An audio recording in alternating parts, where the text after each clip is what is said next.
रहने वाला है। यहाँ तो सामने था, फिर भी अपन ने क्या किया आंसर, वहां तो सामने अपन ने भी दिया है और सवाल पे सवाल देने हैं। और एग्जाम में अक्सर होता है, कई बार होता है ना कि जैसे हमारे दिल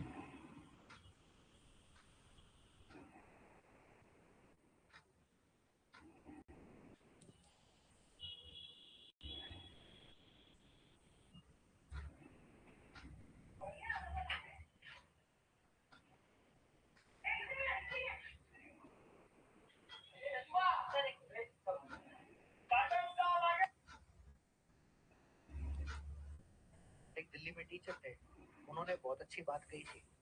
उन्होंने कहा कि मान लो अगर आपने सवाल पेपर खोला और पहला सवाल आपको नहीं आ रहा है, क्या नहीं आ रहा है, तो सवाल को देखो, मुस्कुराओ और आगे बढ़ो।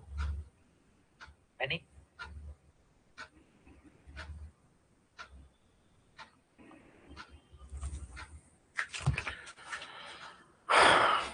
हाँ जी, गुड इवनिंग, आदाब।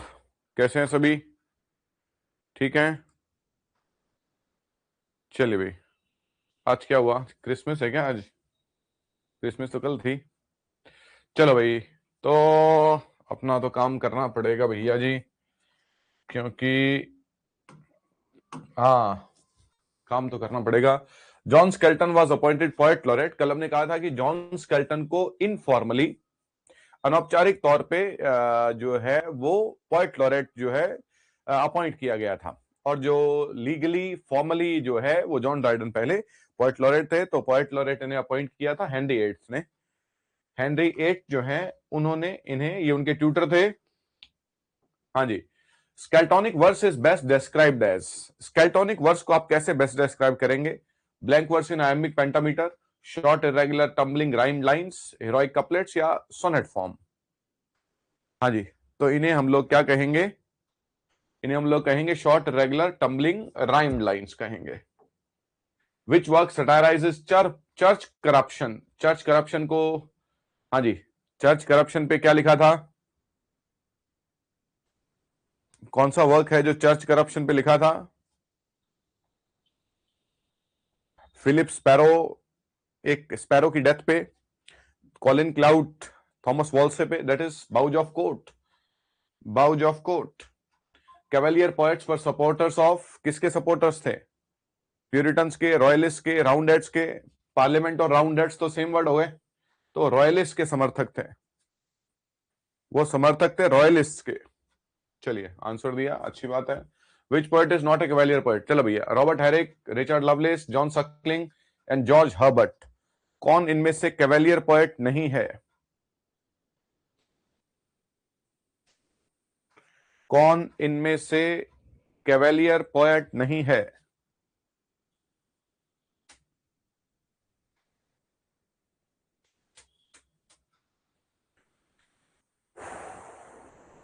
Robert Herrick, Richard Lovelace, John Suckling, ये तीनों कैवेलियर पोएट हैं। जॉर्ज हर्बर्ट जो हैं वो मेटाफिजिकल पोएट है। जॉर्ज हर्बर्ट मेटाफिजिकल पोएट है। To the virgins to make much of time is written by, किसने लिखा है ये? हाँ जी, किसने कहा था? Gather you rosebuds while you may, old time is still a flying. किसने कहा था ये कहा था रॉबर्ट हैरिक ने। हाँ जी, ये रॉबर्ट हैरिक की पोयम है।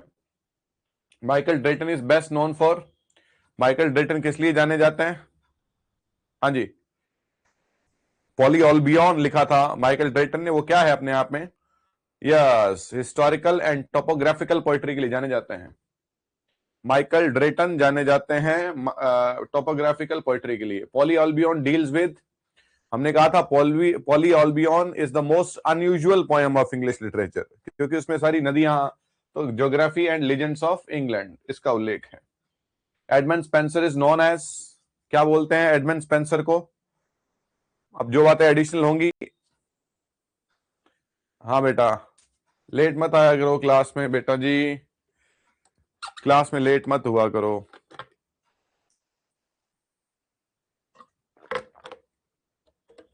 हाँ जी, एडमंड स्पेंसर को हम बोलते हैं poets poet. Edmund Spenser is known as poets poet. हाँ जी। अब एक और सवाल, कौन सा ऐसा वर्क है जिसने उसे पोएट बना दिया? हाँ, look at where the question goes. कौन सा ऐसा वर्क है एडमंड स्पेंसर का, बताएंगे महानुभाव, देखते हैं कौन बताता है।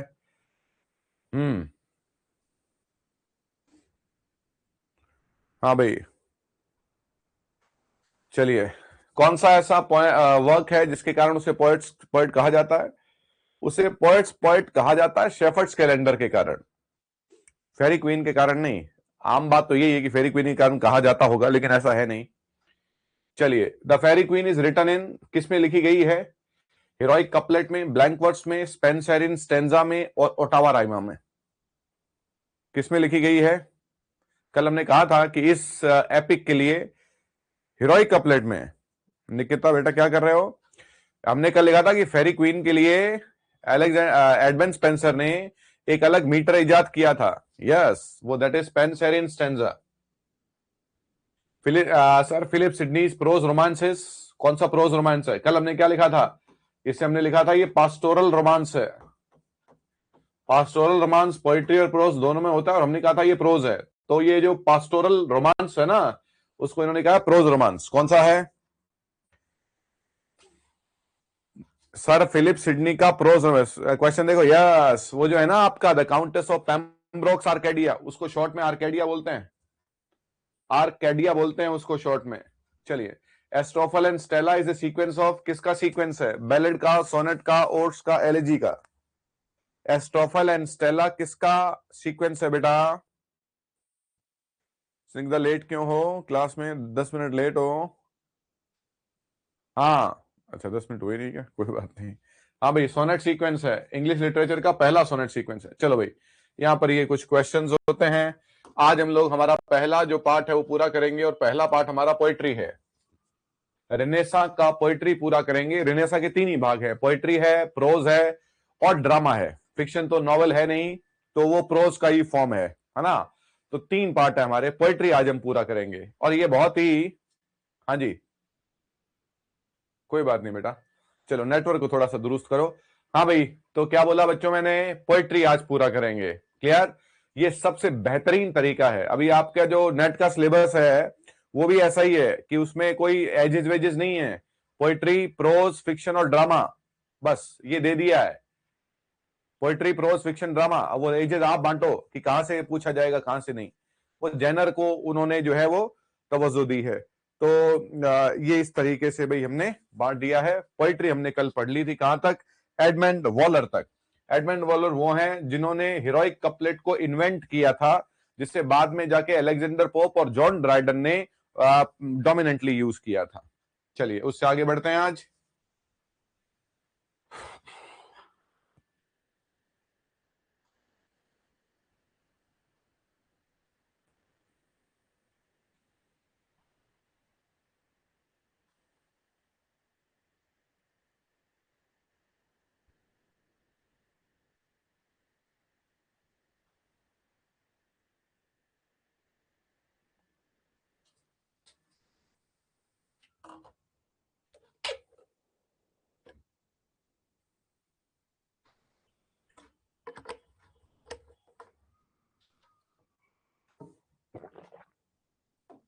चलिए भाई,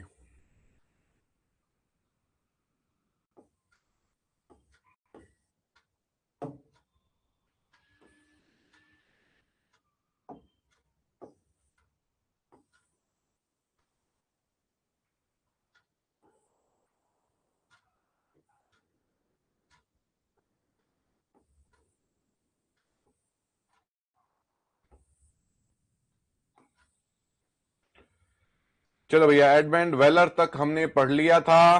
और चलो भैया, अब कुछ माइनर पोएट्स हैं और फिर आगे बढ़ेंगे। देखो भैया, बॉर्नेब गूज जो है, बॉर्नेब गूज है, इनका एक ही कलेक्शन है, एकलॉग्स है। एकलॉग हमने कल पढ़ा था, लघु कहानी होती है जो पास्टोरल ग्रामीण जीवन के लेकर होती है। जो शेफर्ड्स कैलेंडर है उसमें 12 एकलॉग्स हैं। तो बार्नेब गूज एक नाम याद रखना है, ये कलेक्शन है, याद रखना है, एकलॉग्स, एपिटैफ्स एंड सोनेट्स। हाँ भैया, बार्नेब गूज का एकलॉग्स, एपिटैफ्स एंड सोनेट्स। बार्नेप गूच का एक नाम याद रखना है, एक्लॉग्स, एपिटैफ्स एंड सोनेट। जैसे सैमुअल डेनियल का हमने क्या लिखा, डेलिया लिखा और सिविल वॉर्स लिखा, है ना। तो जो नाम है सिर्फ हमने, हाँ जी, माइकल ड्रेटन का हमने क्या लिखा, माइकल ड्रेटन के जो पॉली ऑल्बियन है और कविताएं हैं, बस ये याद रखनी है। चलो भैया, तो बार्नेप गूच का क्या लिखा, एक्लॉग्स, एपिटैफ्स एंड सोनेट्स। हाँ जी, फिर स्टीफन हॉस, ये स्टीफन हॉस का एज देखिए, ये वो जॉन लिडगेट के साथ में थे, लेकिन ये माइनर थे तो इसको हमने लिखा नहीं, सिर्फ नाम याद रखने हैं। स्टीफन हॉस ने लिखा था the pass time of pleasure and the example of virtue. ये वर्च्यू है, मतलब ये इस तरीके से लिखा गया था, तो वर्च्यू है, मतलब ये ओरिजिनल टेक्स्ट जो था वो। हाँ जी, ये एग्जाम्पल है, आगे लिखा भी हुआ है, example of virtue, Stephen Hawes. हाँ भैया, बॉर्नेप गूज ने क्या लिखा था, एक्लॉग्स, एपिटॉप्स एंड सोनेट्स, और स्टीफन हॉस ने लिखा pastime of pleasure, example of virtue. चलिए, थॉमस चर्चयार्ड ने लिखा था चर्चयार्ड चिप्स, ये चिप्स होते हैं लकड़ी के टुकड़े जो होते हैं, चर्चयार्ड, बस नाम याद रखने और कुछ भी याद नहीं रखना है, एनर्जी वेस्ट नहीं करनी है, जहां पर डिटेल में होगा बिल्कुल जाएंगे। थॉमस चर्चयार्ड ने चर्चयार्ड चिप्स लिखा है। अब देखो भाई, translators and code figure, translators है, ये जो लिस्ट है ये ट्रांसलेटर्स की है ना। जैसे हमने कहा कि गेविन डगलस ने वर्जिल के एनियड का पहला ट्रांसलेशन किया, एनिडोस नाम दिया। फिर जो अर्ल ऑफ सरे हैं उन्होंने भी ट्रांसलेट किया वर्जिल के एनियड को। जॉर्ज चैपमैन ने होमर के इलियड और ओडिसी को ट्रांसलेट किया। वो मतलब मेजर ट्रांसलेशन थे, ये भी कुछ छोटी मोटी ट्रांसलेशन है। देखें भाई, ट्रांसलेशन ऑफ एरिस्टोस ऑर्लैंडो फ्यूरियोसियो, ये जो है ये क्या है, इटालियन रेनेसा एपिक है, उसका ट्रांसलेशन किया है, किसने किया है, जॉन हैरिंगटन ने। जॉन हैरिंगटन का ये ट्रांसलेशन है एरिस्टोस ऑर्लैंडो फ्यूरियोसियो, ठीक है। हाँ जी, हाँ जी, सर वॉल्टर रेले। अब देखो भैया, सर वॉल्टर रेले, है ना, ये क्या है, देखो भाई, a celebrated explorer, soldier and court favourite of queen Elizabeth, favourite थे ये। Raleigh wrote court lyrics that while few in number are intensely powerful and introspective. Walter Raleigh के लिए दो पोएम है, एक तो द लाय है और एक है the nymph's reply to the shepherd. ये किसकी पोएम का रिप्लाई है, जैसे हमने कल लिखा था डिफेंस ऑफ पोइजी, किसका आंसर है भैया, डिफेंस ऑफ पोइजी आंसर है स्टीफन गॉसन का द स्कूल ऑफ अब्यूज, है ना। तो सुनना है ध्यान से, है ना, और पढ़ना है। एक बात और, जो आज एक क्वेश्चन आया था स्टूडेंट का, शानदार क्वेश्चन था, बहुत अच्छी बात है, जो पढ़ते हैं उनके लिए चैलेंजेस आते हैं। तो कहा कि ये क्लास हम पढ़ने के बाद में ले, पढ़ने से पहले आपने जो नोट्स आपको दिए गए हैं वो इस क्लास के बाद में पढ़ने हैं, आपने पहले नहीं पढ़ने हैं। पहले तो बहुत चकरा जाओगे, समझ में नहीं आएगा। मैं जब यहां पर समराइज कर देता हूं उसके बाद में पढ़िए, और जो इंफॉर्मेशन मैच कर रही है उसको अंडरलाइन कीजिए, बाकी को छोड़ दीजिए, बस। यहां पर ये क्लास ले लिया आपने, देख लिया, सारा पढ़ लिया आपने, अच्छे से समझ लिया, क्लास को चाहे 2 बार ले लो, उसके बाद में नोट्स पढ़ो, जो बातें मैच कर रही हैं आपके क्लिक कर जाएंगी, वो अंडरलाइन करो और उनको पढ़ो, खत्म होगी बात, पहले मत पढ़िए। वॉल्टर रेले का दाय है the nymph's reply to the shepherd, किसका आंसर है, a famous cynical response, cynical मतलब सन की, टू मार्लोज इडलिक, मार्लो की इडलिक मतलब पोएम है, the passionate shepherd to his love, the passionate shepherd to his love, उसका आंसर दिया है the nymph's reply to the shepherd, a famous cynical response है। His poetry is characterised by philosophical melancholy and sceptical concise style, sceptical मतलब doubtful है, doubtful मतलब जहां पर संदेह हम पोएम में दिखाते हैं। वॉल्टर रेले, वॉल्टर रेले के दो हमारे वर्क्स हैं, द लाई है, हाँ जी, is a profound moral satire है ये on the corruption of word. हाँ जी, लाई का मतलब झूठ होता है, तो वॉल्टर रेले के दो वर्क्स हमने पढ़ने हैं, एक है द लाई और the nymph's reply to the shepherd. और जो nymph's reply to the shepherd है वो मार्लो की जो पोएम है, कौन सी है, the passionate shepherd to the his lover, to his love, sorry, the passionate shepherd to his love, उसका आंसर है the nymph's reply to the shepherd, Christopher Marlowe की पोएम का जवाब है। हाँ जी, फिर जेम्स फर्स्ट हैं, जेम्स फर्स्ट जो क्या थे, हाँ जी, जेम्स सिक्स ऑफ स्कॉटलैंड जो थे, याद आ रहा है आपको, जैकोबियन एरा में। हाँ जी, तो ये क्या थे, essays of a prentice in the divine art of poesy, एक ही वर्क है इनका, एसेज ऑफ ए प्रेंटिस,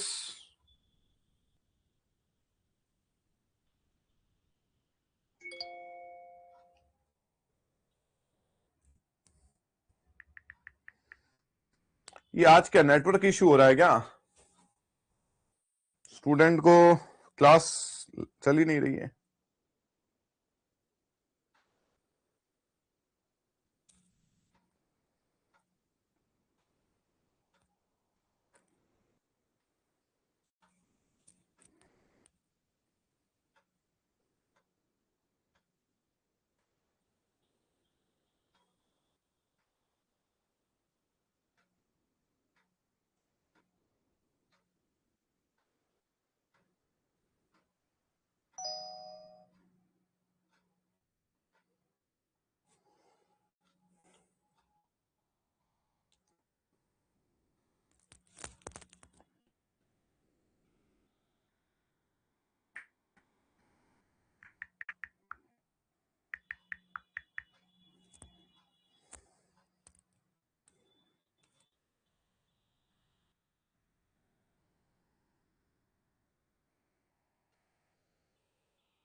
हाँ जी, चलो भाई, तो क्या लिखा? Essays of apprentice, essays of apprentice in the divine arts of poesie. चलिए अब देखो भाई, सोनेटियर्स क्या है, अब सुनना भी ध्यान से।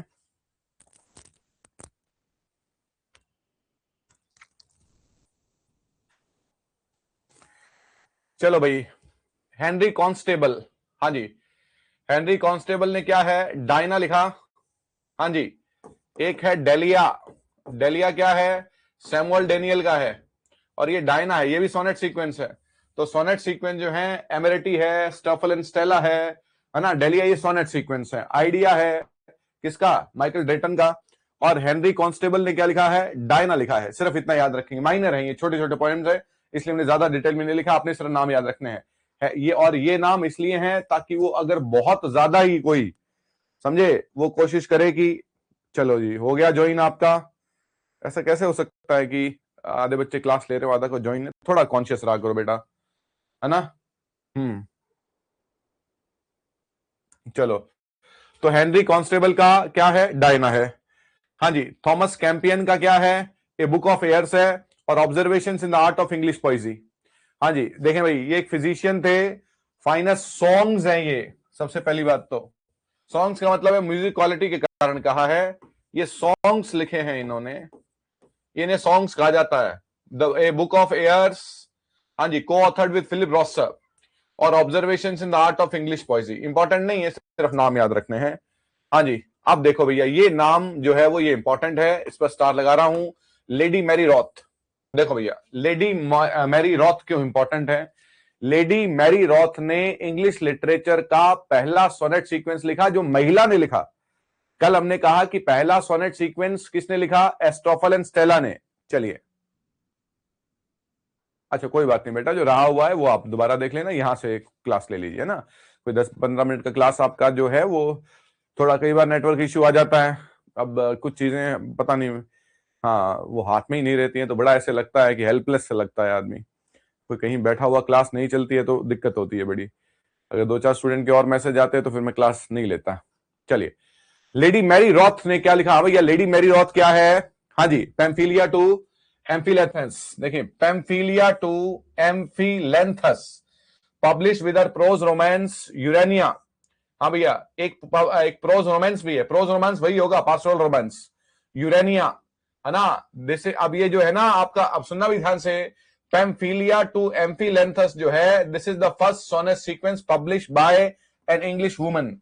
किसी, अब सुनो, पैम्फिलिया एंड एम्फिलेंथस जो है किसी इंग्लिश, अंग्रेजी महिला द्वारा लिखा गया पहला सोनेट सीक्वेंस। इंग्लिश लिटरेचर का पहला सोनेट सीक्वेंस है एस्ट्रोफल एंड स्टेला, क्लियर। और एक प्रोज वर्क है यूरेनिया। तो लेडी मैरी रॉथ का नाम याद रखना है, लेडी मैरी रॉथ ने पहला, हाँ जी, क्या है? पैम्फिलिया एंड एम्फिलेंथस, पहला सोनेट सीक्वेंस, और एक यूरेनिया है। फिर एमिलिया लेनियर, ये भी इंपॉर्टेंट है, एमिलिया लेनियर। एमिलिया लेनियर ने क्या लिखा है? ये देखो भैया, लैटिन है ये, सेल डॉक्स रेक्स जुद्रो, है ना। ये से इंग्लिश में क्या बोलते हैं? हेल, हेल का मतलब welcome, hail God king of Jews. हाँ जी, hail God king of Jews, ये इसका इंग्लिश ट्रांसलेशन है, और ये लैटिन नेम है। हाँ जी, ये क्या है? देखें भाई, लेनियर इज, अब देखो टाइटल क्या है इसके लिए भी इंपॉर्टेंट है, Lanyer is considered the first English woman to publish a substantial volume of original poetry for publication, not just private circulation. तो ये पब्लिकेशन के पॉइंट ऑफ व्यू से भी ये पहली महिला है ना। और ये क्या है? ये अपने आप में जो है वो सेल्फ रेक्स जुद्रों जो है अपने आप में कलेक्शन है ये। हाँ जी, दिस कलेक्शन, ये अपने आप में कलेक्शन है। चलिए भाई, तो ये कुछ एक माइनर पोएट्स हो गए। अब मेटाफिजिकल पोएट्स देखेंगे। हाँ जी, मैं पहले इनको थोड़ा सा रिपीट कर देता हूं। हाँ जी, क्या लिखा? हाँ जी, एडमंड वॉलर तक हो गया था। चलो भैया, तो बॉर्नेप गूज ने क्या लिखा? एक्लॉग्स, एपिटेफ्स एंड सोनेट्स लिखा। चलिए, फिर स्टीफन हॉज ने लिखा पास टाइम ऑफ प्लेजर और the example of virtue. Thomas Churchyard ने लिखा चर्चयार्ड चिप्स। हाँ जी, फिर ट्रांसलेटर्स का दौर आया। जॉन हेरिंगटन ने जो है ट्रांसलेट किया एरिस्टोसियो, ऑरलैंडो फ्यूरियोसियो, इटालियन रेनेसा एपिक है ये। वॉल्टर रेले ने 2 पोएम लिखी हैं, एक लिखा है लाई और एक लिखा है nymph's reply to the shepherd. हाँ जी, जेम्स फर्स्ट ने लिखा है essays of apprentice in the divine art of poesy. और हेनरी कॉन्स्टेबल ने डायना लिखा which is a sonnet sequence. Thomas Campion ने 2 सॉन्ग्स लिखे हैं, ए बुक ऑफ एयर्स और observations in the art of English poesy. और फिर lady Mary रॉथ ने पहला सोनेट सीक्वेंस लिखा जो महिला ने लिखा है, Pamphilia to Amphilanthus and Urania is a prose romance. And Emilia Lanyer ने लिखा है सेल्डॉक्स रेक्स जुद्रों, that is hail God king of the Jews. चलो भैया अब हम देखते हैं मेटाफिजिकल पोइट्री। चलो भाई हमारा मेटाफिजिकल पोइट्री है और उसके बाद में जॉन मिल्टन है, दैट्स इट। ये हमारा पोइट्री हो गया, ये हमारा पोइट्री हो गया रेनेसां का। ठीक है, फिर एमसीक्यूज देखेंगे भी। चलिए तो हमने क्या लिखा भैया? हाँ भैया जी, हमने लिखा मेटाफिजिकल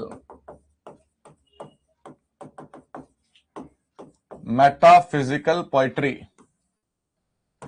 हाँ जी, this is a mixture of meta and this is a mixture of meta and physical.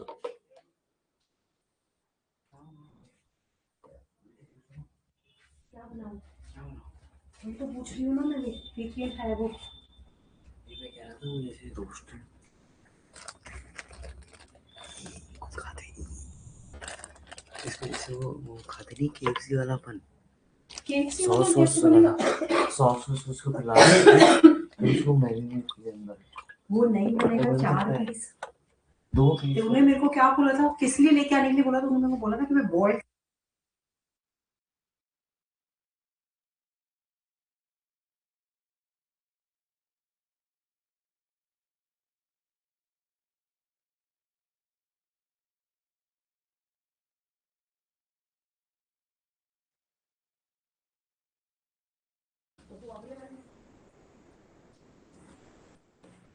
हाँ भाई, तो मेटा का मतलब क्या है? हाँ जी, मेटा का मतलब है बियॉन्ड और फिजिकल का मतलब है फिजिकल सेंसेस। हाँ जी, तो ऐसी कोई भी बात जो हमारी फिजिकल सेंसेस से बाहर होती है उसे हम मेटाफिजिकल कहते हैं। ऐसी कोई भी बात जो हमारी पहुंच से बाहर है, जो हमारी आम समझ से बाहर है, दैट इज मेटाफिजिकल। तो कई बार रिलीजन मेटाफिजिकल हो जाता है, कई बार स्पिरिचुअलिटी मेटाफिजिकल हो जाती है। Whatever is metaphysical it is beyond our reach, beyond our general sense, हमारे जनरल सेंस से बाहर निकल जाती है मेटाफिजिकल। मेटाफिजिकल पोइट्री जो है, इतने बेहतरीन उदाहरण है इसके। ऐसा मतलब दौर है, जैसे कई बार मैं सोचता हूं कि एक ऐसा शेर पढ़ लिया मैंने, है ना, ऐसा शेर पढ़ लिया मैंने, कोई गजल पढ़ ली, मेरे साथ है, मैं अपना निजी अनुभव शेयर कर रहा हूं, तो ऐसे रोमांच आ जाता है शरीर में, है भाई, बहुत अच्छा लगता है, एक बिल्कुल एक एनर्जी बदल जाती है। तो वैसा ही मेटाफिजिकल पोइट्री के साथ में हुआ। मेटाफिजिकल पोइट्री एक ऐसा पॉइंट लेके आती है, एक ऐसा कंपैरिजन लेके आती है। ये पोएम वो जो वर्ड्सवर्थ और कीट्स और वो नहीं है, ये मतलब ये शेक्सपियर और वो नहीं है। दे वर गिफ्टेड पोएट्स, मतलब ये प्योरली गिफ्टेड थे। इसलिए रेनेसां के भाग में जो मेटाफिजिकल पोइट्री का जो भाग है, वो जो 16th सेंचुरी, जो 17th सेंचुरी है, जो 1600 से 1633-50 तक का जो भाग है, दैट वाज वंडरफुल, वो बहुत शानदार था, है ना। चलिए, तो हमने क्या कहा, देखें भाई, मेटाफिजिकल में हम लोग देखते हैं, सबसे पहली बात तो कंसीट्स देखते हैं, है ना। कंसीट का मतलब होता है, आप जो कंपैरिजन है, कंसीट का मतलब है अनयूजुअल कंपैरिजन, एक ऐसी तुलना जो बहुत ही असामान्य है, अनयूजुअल है, दैट इज वेरी इरेगुलर। तो पहली बात तो कंसीट हो गया। दूसरा, उस कंसीट के लिए क्या चाहिए? विट चाहिए। तो इनमें हमें कंसीट देखने को मिलता है, विट देखने को मिलता है, इसमें हमें सटायर देखने को मिलता है ना। इसमें हमें ये इंटेलेक्चुअल रहते हैं, बुद्धिजीवी रहते हैं।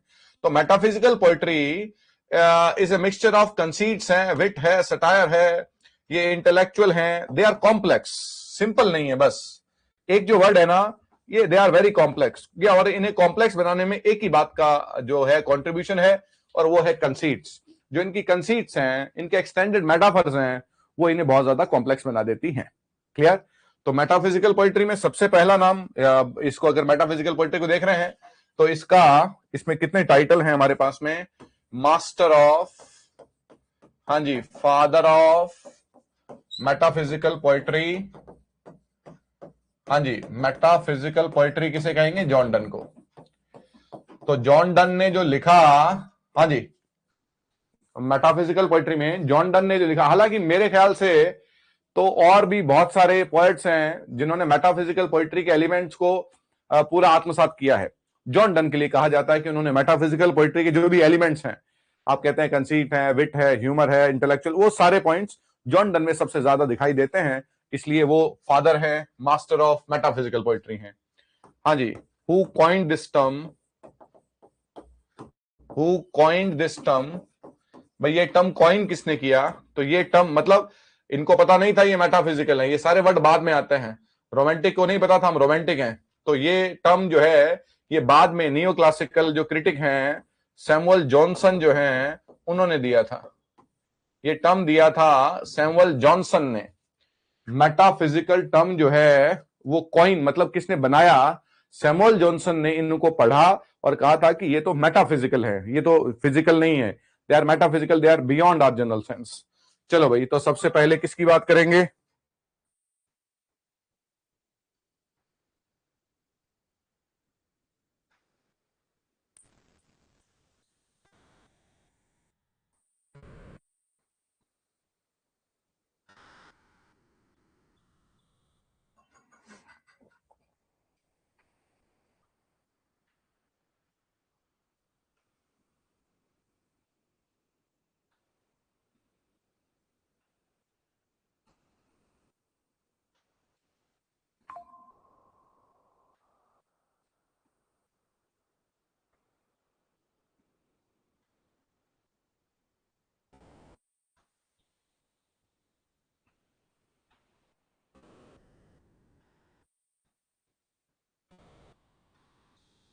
चलो भाई, तो सबसे पहले भाई आ गया हमारे लिए जॉन डन।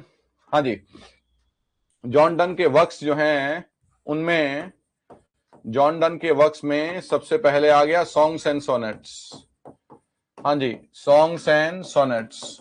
और सॉन्ग्स एंड सोनेट जो है एक कलेक्शन है ना, कविताओं का संग्रह है। अब इसमें जो बेहतरीन कविताएं कौन सी हैं? सॉन्ग्स एंड सोनेट्स में जो बेहतरीन कविताएं हैं उसमें आता है द फ्ली। हाँ भैया, फ्ली जो होता है कीट होता है। तो जॉन कीट्स कहते हैं अपनी प्रेमिका से, जॉन कीट्स अपनी प्रेमिका से कहते हैं कि ये जो कीट है इसने, हाँ जी,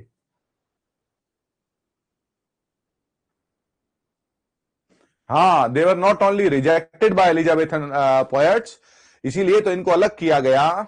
ये एक बहुत बड़ी बहस है कि मेटाफिजिकल पोएट्स को जब भी किसी ने स्टडी किया, जैसे हम रिदमिक पैटर्न जो कहते हैं, जैसे जब भी एक कविता पढ़ी जाती है, टेक्निकल बात है बहुत, कि जब भी एक पोएम को पढ़ा जाता है तो उसका जो रिदमिक पैटर्न है वो क्या है? एक कविता को पढ़ने पर उसका जो म्यूजिक जो बनता है, जो बहुत टेक्निकल पोएट्स होते हैं, है ना, जैसे जॉन कीट्स, विलियम वर्ड्सवर्थ, ये टेक्निकली बहुत साउंड थे। कविता मैं भी लिख सकता हूं इंग्लिश में, लेकिन क्या वो टेक्निक फिट बैठेगी क्या? तो उस टेक्निक के चलते हुए कुछ लोग जो हैं वो सामान्य स्तर से जो ऊपर का जो होता है, इसीलिए तो सैमुअल जॉनसन ने मेटाफिजिकल कहा था इनको, तो वो कॉमन नहीं थे, बिल्कुल कह सकते हैं ऐसा। दे वर रिजेक्टेड बाय एलिजाबेथन, इसमें कोई दो राय नहीं है। और इनके बाद में जो नियो क्लासिकल का पहला भाग था उसमें भी इनको रिजेक्ट किया गया। और उस दौर में इस तरीके की पोइट्री को लाना अपने आप में बहुत बड़ा चैलेंज था। ये तो 18 सेंचुरी के बाद में जाके जो मेटाफिजिकल पोइट्री है वो अपने चरम पर पहुंच गई। वो एक एक पोयम को लोगों ने कहा कि ये क्या है, ये तो खोज है अपने आप में। जैसे जीएम हॉपकिंस के लिए लोगों ने कहा कि ये क्या लिख दिया भाई। तो वो जो है वो एक लंबी बहस है, बाद में देखेंगे। अभी द फ्ली क्या है? कीट है।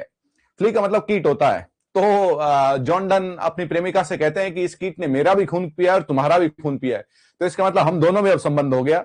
तो फ्ली जो है, हाँ जी, और याद रखेंगे लव एंड सोनेट्स पहला कलेक्शन है और इसमें लव पोएम्स हैं। इसमें जो पोएम्स हैं वो लव पोएम्स हैं, हाँ जी। और फिर द फ्ली के बाद में है द गुड मॉरो। हाँ जी, the good morrow. Good morrow, morrow का मतलब मॉर्निंग है। गुड मॉरो में कवि अपनी प्रेमिका से ये कहता है कि जब हम सुबह उठते हैं तो एक ताजगी भरा एहसास रहता है। तो जॉन डन ये कहते हैं कि जब हमें सच्चा प्यार मिलता है तो हमें ऐसा लगता है कि पहले तो जो जिंदगी थी वो तो बेकार है, ये प्यार मिलने के बाद की जो जिंदगी है ये असल स्वाद, तो मजा तो इसमें आ रहा है, आनंद तो इसमें आ रहा है। तो कहने का मतलब ये है कि वो जागने के बाद, मतलब सोने के बाद में जब हम जागते हैं तो प्यार का मिलना बिल्कुल वैसे ही होता है। The good Morrow. फिर है द सन राइजिंग। सनराइजिंग में कवि कहता है कि जब वो और उसकी प्रेमिका एक कमरे में बैठे हैं और प्यार कर रहे हैं और एक रोशनदान से सूरज की रोशनी आती है, तो सूरज को एड्रेस करके सूरज से बातें करता है कि क्या तुम्हें शर्म नहीं आती, कितने निर्लज्ज और ढीठ व्यक्ति हो जो यहां पर हो, तुम अपना काम करो, तुम्हारा काम लोगों को जगाना है, तुम्हारा काम तो है कि कोई स्कूल में बच्चा जा रहा है उसको बताओ लेट हो गया। भाई सूरज की रोशनी को देख के लोग जो है वो एक दूसरे से बातें करते हैं कि अरे सूरज चढ़ गया, सुबह हो गई, दोपहर हो गई। तो तुम तो अपने आप में समय के सूचक नहीं हो, सिर्फ तुम तो अपने आप में एक मॉरल काम करते हो, नैतिक तुम्हारा उपदेश देना है, वो जाके करो, प्रेमियों से तुम्हारा कोई मतलब नहीं है। इस तरीके से सनराइजिंग। और फिर a valediction. A valediction, forbidding morning.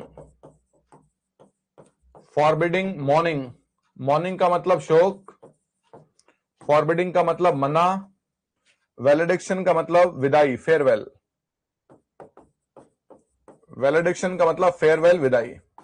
तो जॉन डन जो है वो किसी काम से बाहर जा रहे हैं और उनकी जो प्रेमिका है, जॉन डन की प्रेमिका का नाम एन मोर है। एन मोर है, हाँ जी। तो जॉन डन जो है वो बाहर जा रहे हैं, तो जब कोई व्यक्ति बिछड़ता है तो रोता है, तो मौन करता है। तो जॉन डन ये कह रहे हैं कि हम बिछड़ रहे हैं, शरीर बिछड़ रहे हैं हम, तो हम वो प्रेमी, हमारा प्यार वो प्यार नहीं है कि एक दूसरे के साथ में रहे तभी प्यार करें, हम तो अलग अलग होंगे तब भी हमारा प्यार कम नहीं हो सकता। इसीलिए हमें बिछड़ते वक्त रोना नहीं है, हमें बिछड़ते वक्त शोक नहीं मनाना है। That is a valediction forbidding mourning. Title अपने आप में इतना रोमांचक टाइटल है, ए वैलिडिक्शन फॉरबिडिंग मॉर्निंग।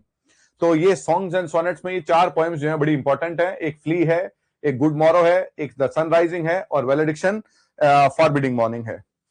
ये तो पहला लव पोएम्स है इसमें तो। और दूसरा जो कलेक्शन है, हाँ जी, वो है हॉली सोनेट्स। दूसरा जो है वो है हॉली सोनेट्स। तो हॉली सोनेट्स में डेथ बी नॉट प्राउड, हाँ जी, डेथ बी नॉट प्राउड और better my heart. Better my heart, ये 2 पोएम है। डेथ बी नॉट प्राउड में वो अपने आप को कहता है कि डेथ तुम्हें प्राउड करने की आवश्यकता नहीं है, अपने आप को घमंड करने की आवश्यकता नहीं है, क्योंकि तुम तो सिर्फ शरीर को लेके जाती हो, आत्मा से तो तुम्हारा कोई संबंध ही नहीं है। तो तुम्हें इस बात पे घमंड करने की आवश्यकता नहीं है कि मैं किसी भी व्यक्ति को ले जा सकती हूँ। बेटर मतलब होता है पीटना। बेटर माई हार्ट में कवि ईश्वर से ये कहता है कि मुझे तोड़ो मरोड़ो और मुझे नष्ट कर दो ताकि मैं दोबारा बन सकूं। लाइन देखो, मुझे तोड़ो मरोड़ो और नष्ट कर दो ताकि मैं दोबारा बन सकूं। तो पहला तो जो है वो सॉन्ग्स एंड सोनेट्स एक कलेक्शन है, फिर हॉली सोनेट्स ये भी एक कलेक्शन है, हाँ जी, ये भी एक कलेक्शन है।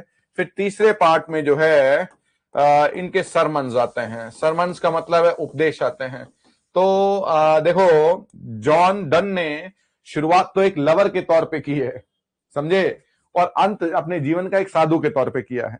तो पैसों की कमी के कारण चाहे जेल जाना हो, प्रेमिका के पति के द्वारा जेल भेजा गया वो व्यक्ति, और फिर वो उस तरीके से जैसे गाइड का राजू जो है वो प्यार में धोखेबाज बन जाता है और फिर वो साधु बन जाता है। तो जॉन डन की कहानी भी कुछ ऐसी थी। सॉन्ग्स एंड सोनेट्स, हाँ जी, ये 4 पोएम्स हैं। और फिर हॉली सोनेट्स हैं। हॉली सोनेट्स का मतलब ये गॉड को समर्पित है। ये सोनेट जो है वो गॉड को समर्पित है ना। तो ये भाई हमारे मेटाफिजिकल पोएट कौन से हुए? जॉन डन हो गए। दूसरे जो हैं हमारे, मैं उस सीक्वेंस में लिख रहा हूं जिसमें इनका इंपॉर्टेंस है। दूसरे हैं जॉर्ज हर्बर्ट हैं।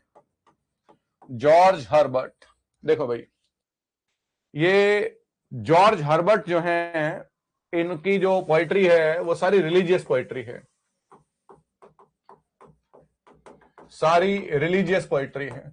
तो याद रखेंगे बच्चों एक बात को कि मेटाफिजिकल पोएट्री में जो सब्जेक्ट रहे ना वो लव रहा और दूसरे नंबर पे रिलीजन रहा।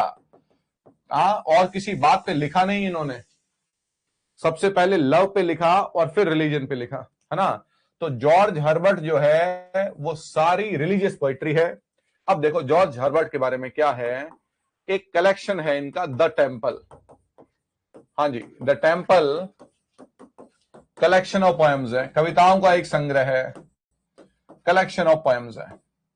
अब हमारा पोइट्री आज मैं पूरा कर रहा हूं और कल हम लोग जो है वो पोइट्री में पहले एक एमसीक्यू लेंगे, है ना, और फिर आगे बढ़ेंगे। तो रेनेसा जब पूरा हो जाएगा तो फिर रेनेसा का एक एमसीक्यू लेंगे मिक्स में, लेकिन कल एक एमसीक्यू लेंगे पोइट्री का। तो इधर उधर से पढ़ के भी आना सारा, है ना, कोशिश करना कि अगर पढ़ सको तो।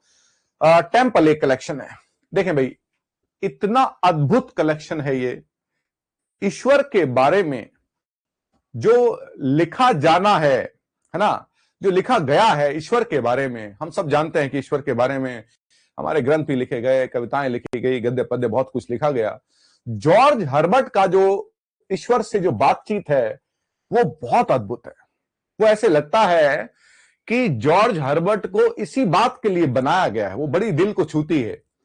सबसे पहली बात तो क्या है, सबसे पहली बात तो यह है कि मान लीजिए इस कविता को कैसे बनाया है ना, इस कलेक्शन को, सॉरी, इस कलेक्शन को कैसे बनाया है। मान लीजिए ये चर्च है और यहां से व्यक्ति एंटर कर रहा है, तो इसका पहला भाग तो ये प्रवेश है, पहला भाग तो है प्रवेश, इसकी कुछ कविताएं हैं। फिर ये चर्च में जहां पर बैठ के लोग प्रार्थना करते हैं, दूसरा भाग ये चर्च का पोर्च है। तीसरा भाग जो है इसे इसने चर्च मिलिटेंट कहा है, जहां पर संपूर्ण ईसाई समाज की बात होती है।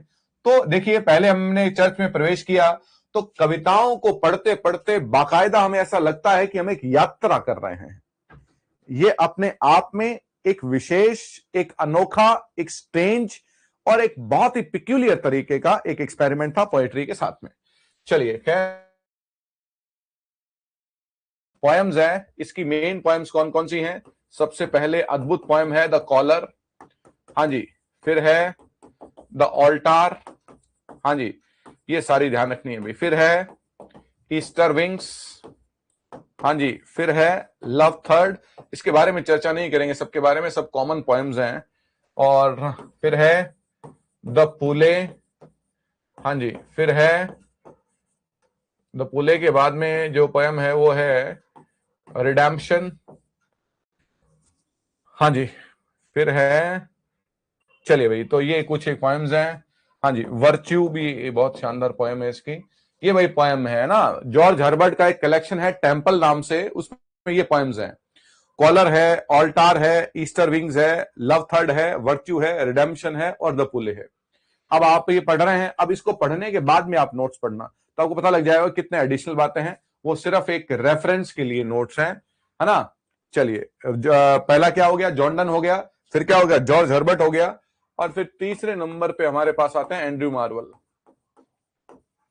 एंड्रयू मार्वल बहुत गिफ्टेड पोएट थे भाई ये।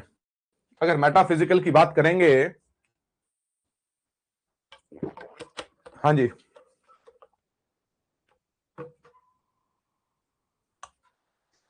तो एंड्रयू मार्वल से बेहतरीन मेटाफिजिकल पोएट्स नहीं हो सकते भाई, इसमें कोई दौरा नहीं है। एक मिनट भाई,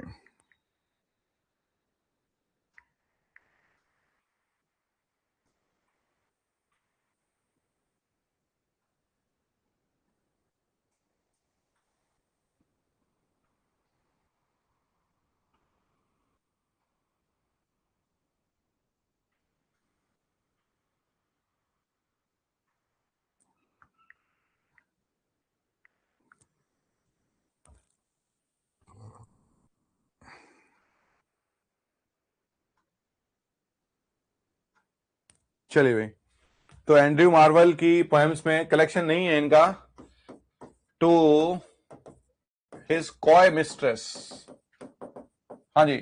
मिस्ट्रेस मतलब उनकी प्रेमिका, और कॉय का मतलब शर्मीली।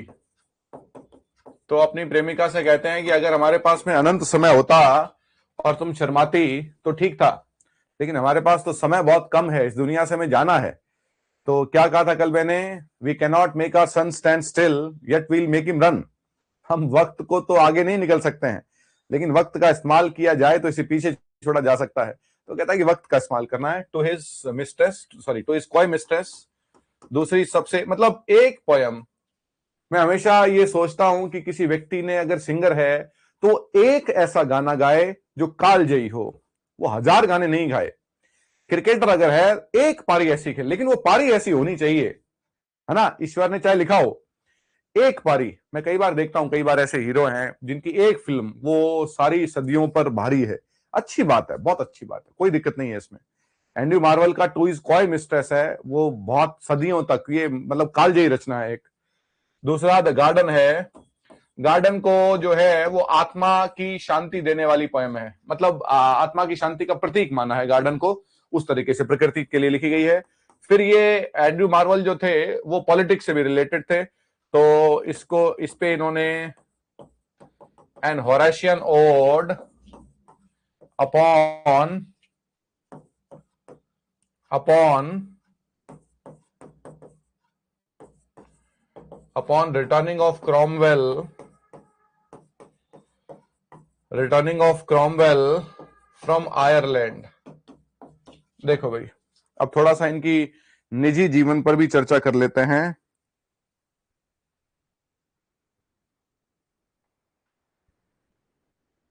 हाँ जी, ये an Horatian ode upon Cromwell's return, Cromwell Oliver Cromwell's के लिए कहा है,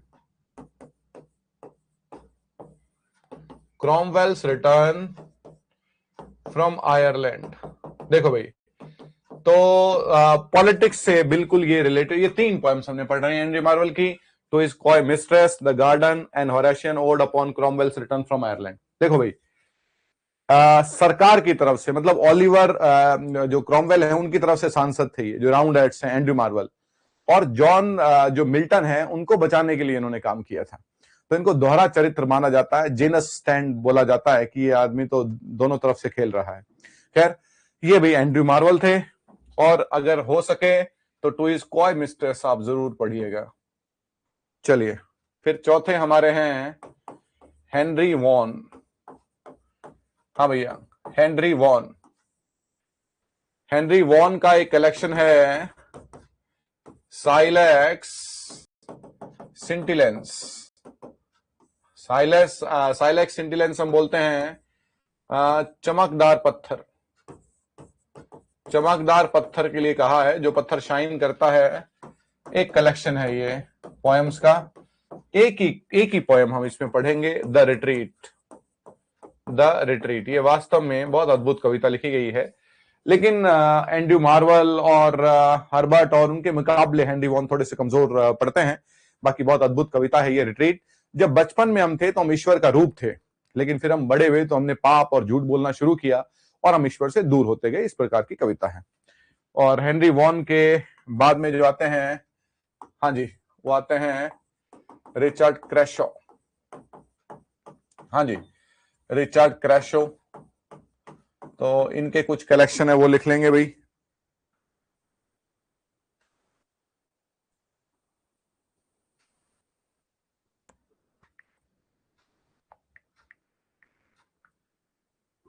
हाँ जी, रिचर्ड क्रैशो का कलेक्शन है, हाँ जी, step into the temple, step into the temple. हाँ जी, एक कलेक्शन है। हाँ जी, दूसरा है the delight of the muse, the delight of the muse, ये भी एक कलेक्शन है, म्यूज का मतलब पोएट्री। और तीसरा जो है a hymn to Saint Teresa, a hymn to Saint Teresa. Teresa एक संत हुई, ये एक पोयम है। हाँ जी, तो ये हमारे मेटाफिजिकल पोइट्स हो गए। जॉन डन हो गया, हाँ जी, John Donne, George Herbert, Andrew Marvell, Henry Vaughan और रिचर्ड क्रैशो। ये 5 पोएट जो है ये मेटाफिजिकल पोएट्स माने जाते हैं, और इनके वर्क्स आपको देखने हैं। क्लियर? चलिए भाई, मेटाफिजिकल पोएट्री के बाद में, हाँ जी,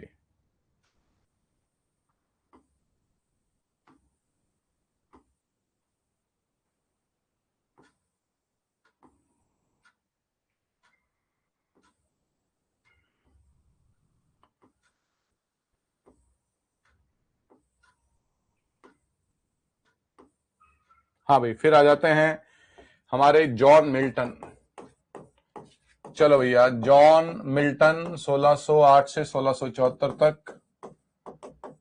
हाँ जी, ये जॉन मिल्टन आ जाते हैं भाई। लास्ट पोएट ऑफ रेनेसा आप कह सकते हैं। टाइटल देखना भैया, लास्ट पोएट ऑफ रेनेसा कह सकते हैं जॉन मिल्टन को। अब जॉन मिल्टन क्या थे भाई? सबसे पहली बात तो जॉन मिल्टन एक प्यूरिटन थे।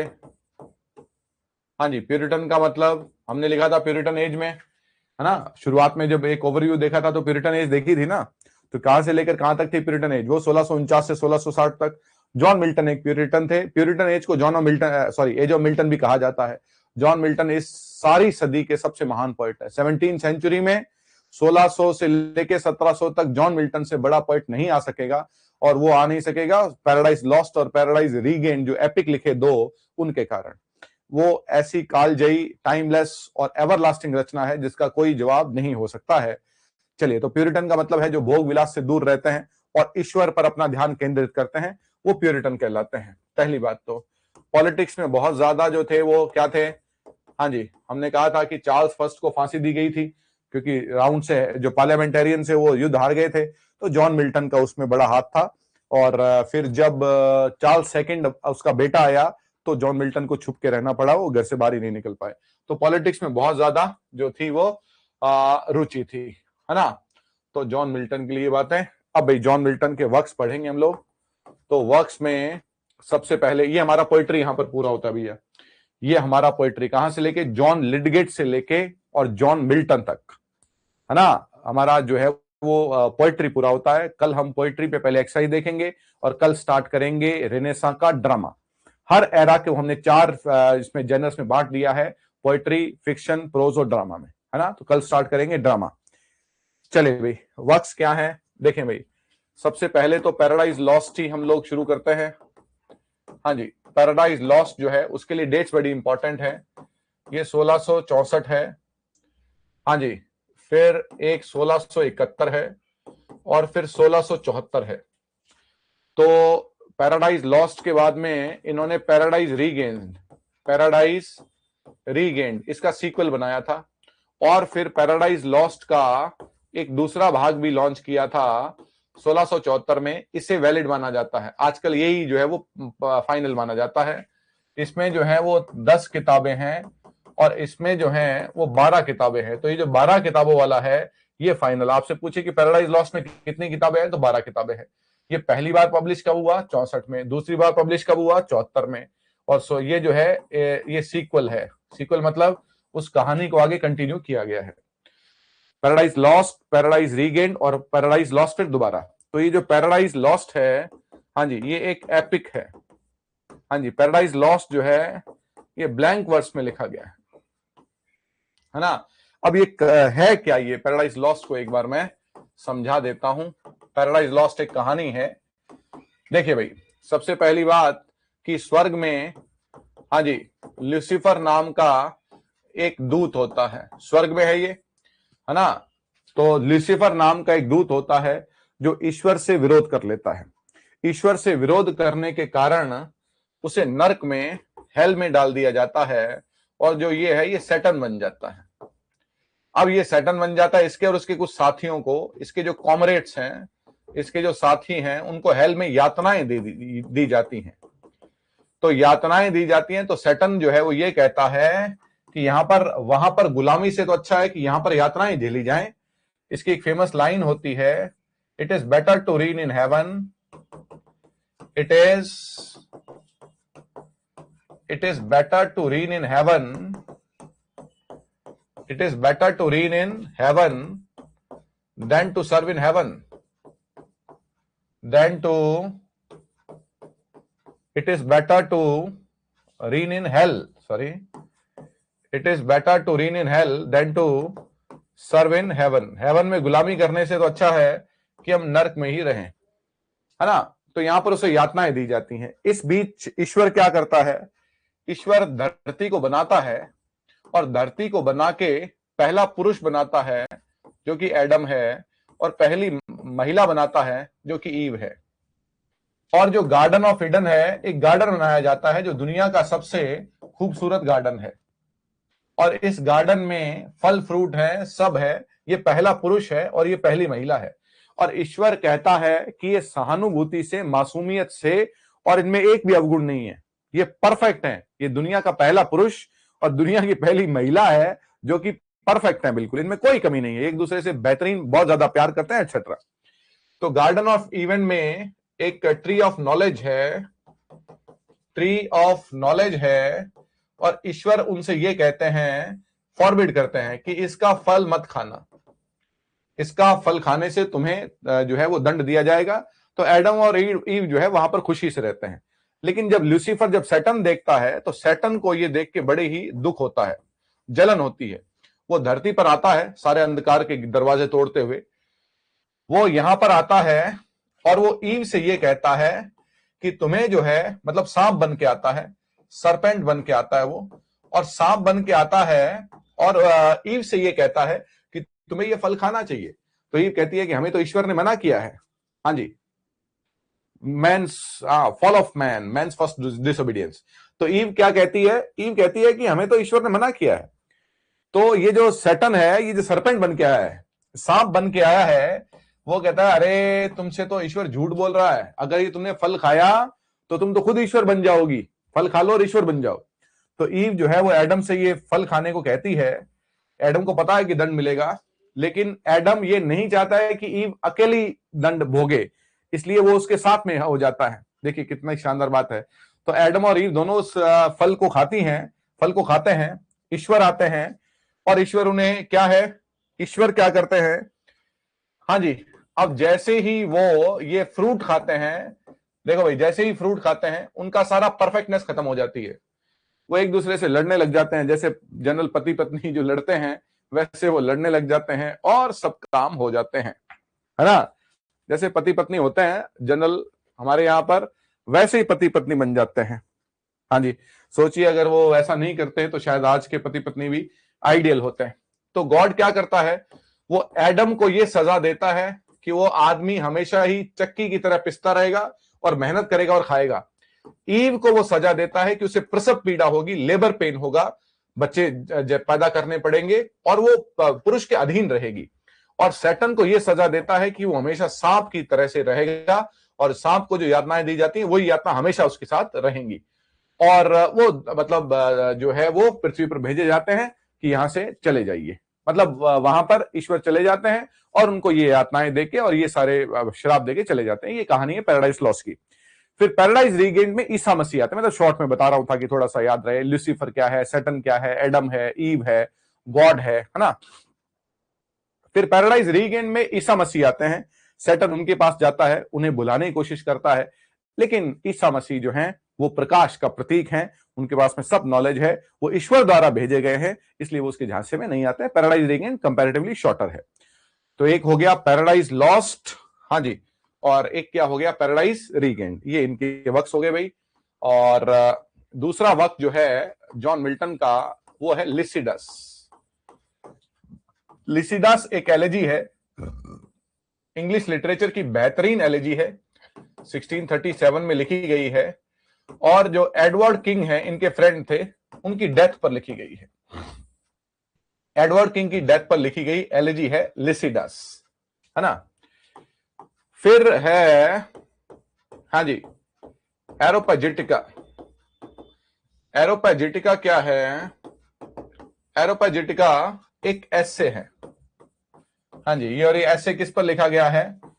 फ्रीडम ऑफ स्पीच पर, भाषण की अभिव्यक्ति की स्वतंत्रता पर लिखा गया है। हुआ ऐसा था कि चार्ल्स फर्स्ट ने यह कहा था कि जिन भी लोगों को लिखना है उसकी प्रति हमें पहले दिखानी पड़ेगी, फिर लिखना पड़ेगा, फिर वो प्रकाशित होगा। जॉन मिल्टन के 2 एसों को जब्त कर लिया गया था।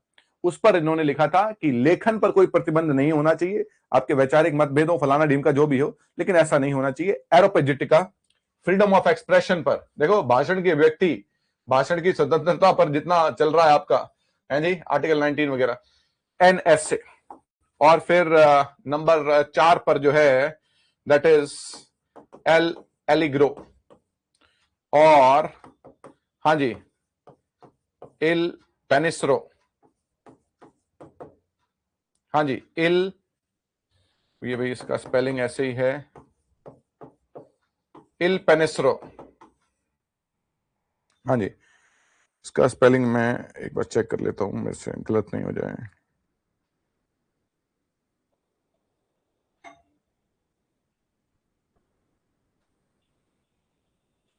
हाँ जी, इल पेंसरोसो। हाँ जी, अब देखें भाई, एल एलिग्रो जो है वो एक खुश मिजाज व्यक्ति का दिन है। एक खुश मिजाज व्यक्ति का दिन कैसे होता है, सारा दिन कैसे निकलता है। और इल पेंसरोसो जो है एक चिंतनशील व्यक्ति का दिन है, एक चिंतनशील व्यक्ति का दिन है ना। और तो ये इनके Paradise Lost, Paradise Regained, Lycidas, Areopagitica, L'Allegro, हाँ जी, इल पेंसरोसो, और जो है एक पोयम है ऑन हिज ब्लाइंडनेस। हाँ जी, तो ऑन हिज ब्लाइंडनेस जो है वो अपने जो है वो ब्लाइंडनेस पर लिखी थी, याद रखेंगे। तो पैराडाइज लॉस्ट, पैराडाइज रीगेन्ड, ये सब ब्लाइंड होने के बाद में लिखी थी। कोई मुझे बताएगा कि ब्लाइंड होने के बाद में लिख कैसे सकते थे? अगर वो ब्लाइंड हो गए तो फिर लिख कैसे सकते थे? क्या क्वेश्चन है? जॉन मिल्टन का जीनियस तो इसी बात में ही है। अगर वो ब्लाइंड थे तो लिख कैसे सकते थे मेरे बच्चों?